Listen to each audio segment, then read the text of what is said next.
Menjawab perkembangan desa wisata terkesan jalan di tempat, Dinas Pariwisata Kabupaten Badung terus melakukan optimalisasi pengembangan terhadap desa wisata.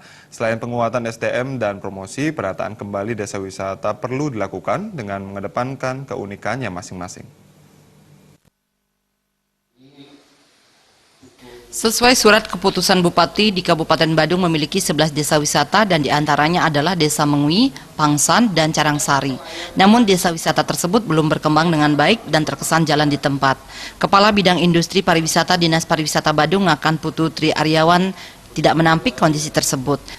Namun di satu sisi pihaknya terus berusaha mengembangkan desa wisata. Untuk itu pihak Dinas Pariwisata Badung bersama stakeholder pariwisata terus melakukan langkah optimalisasi pengembangan terhadap desa wisata agar mampu menggerakkan ekonomi masyarakat.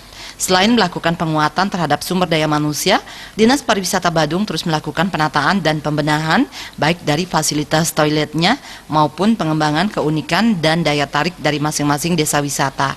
Selain itu, hal yang tidak kalah penting adalah promosi secara berkesinambungan ke luar negeri, sehingga desa wisata semakin diminati wisatawan sebagai daerah tujuan wisata di Badung Utara.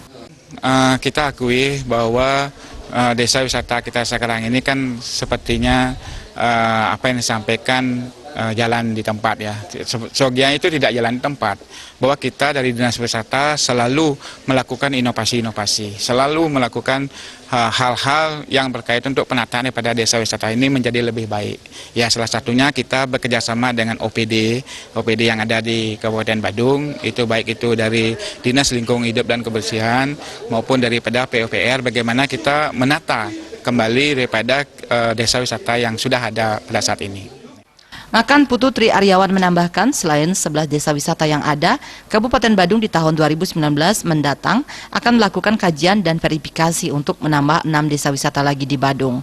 Penambahan desa wisata ini diharapkan dapat memeratakan pembagian kue pariwisata antara Badung Selatan dan Badung Utara. Suparyana dan Angga, Bali TV.